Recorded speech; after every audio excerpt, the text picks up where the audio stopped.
Hi, folks. I'm Wayne Kale, and today I'm going to ask you something that you might just find a little bit shocking. Here's my question. Can a woman be a great leader of men? Oh, I can hear the gasp right through the screen of my computer now. However, I think it is a valid question because from my experiences, the battle of the sexes is not over yet. We still have not achieved full equality for women in business. What you're about to see is a discussion of women in leadership roles. I hope you enjoy it. If we're going to have an intelligent discussion about women in leadership positions, I believe we must accept that women and men do not, and in most cases probably should not, lead in the same fashion. Women think differently than men, and their natural tendencies are driven by different motives than men. In short, women and men are different, and thank God for that. The differences between men and women are physiological, hormonal, and historical.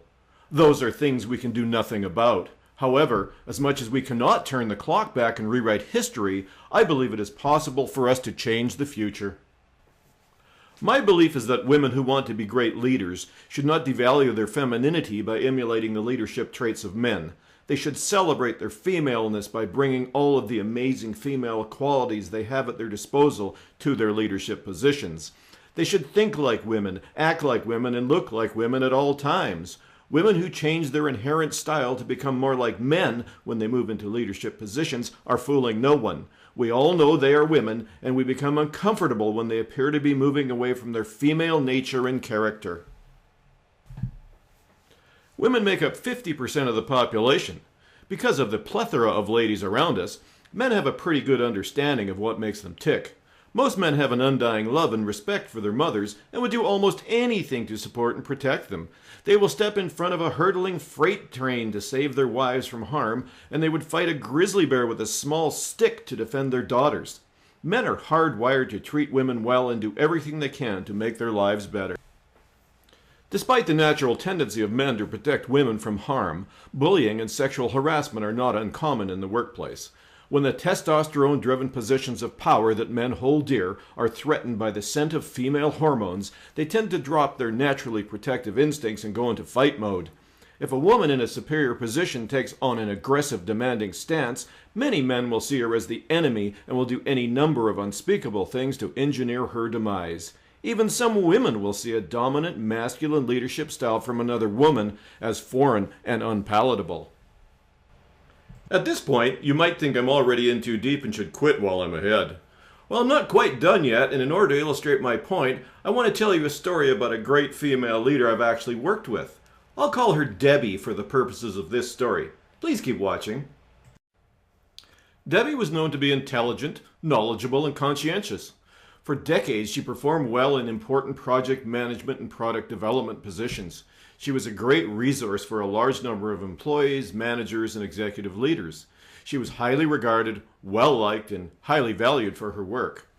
The day she was promoted to Vice President of Sales, however, marked a change in the way almost everyone in the company viewed her and in the general expectations everyone had of her. I think it is important to note that the position Debbie was promoted to had only been occupied by men in the past. She was given the responsibility not only for the overall sales of her division, but for the day-to-day sales activities of a large number of mature, aggressive, crusty male salespeople. Not only were these fellows set in their ways, but they had never been led by a woman before and they had no idea what to expect. Debbie had a big choice to make. She could continue to be the intelligent, kind, nurturing female she had always been, or she could morph into a hard, demanding, command and control leader. If she had betrayed her natural tendencies to care for and nurture her direct reports, she might have failed. However, she had enough faith in herself to avoid becoming something she was not. Instead, she led her division with kindness, caring, and a nurturing spirit. She held her direct reports accountable, but instead of making demands and finding fault, she offered support and encouragement. When things went badly, Debbie proactively offered her help, and rather than criticizing, lecturing, or disciplining, she coached, counseled, and assisted. When things went well, she provided acknowledgement, praise, and celebration. At all times, she exuded pride in her team and she fought for them like a mother bear. Her devotion to her work family was obvious to all, and it was rewarded with true loyalty and almost universal respect.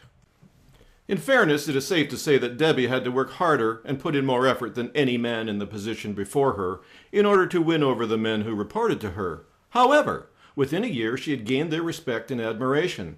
When she had made her mark as a serious leader, it was not uncommon to hear her mail reports singing her praises and making it clear that she was the best sales manager they had ever worked with. They knew she cared about them and that she was there for them no matter what happened. She also became an icon for female employees who admired her and considered her a role model for all other women in business. She thought like a woman, she acted like a woman, she looked like a woman, and she succeeded like a man. Can a woman be a great leader of men? Yes, she can, especially if she always remembers that it's okay to be a woman. Thank you, ladies, for everything you do. All the best. I'm Wayne Kale.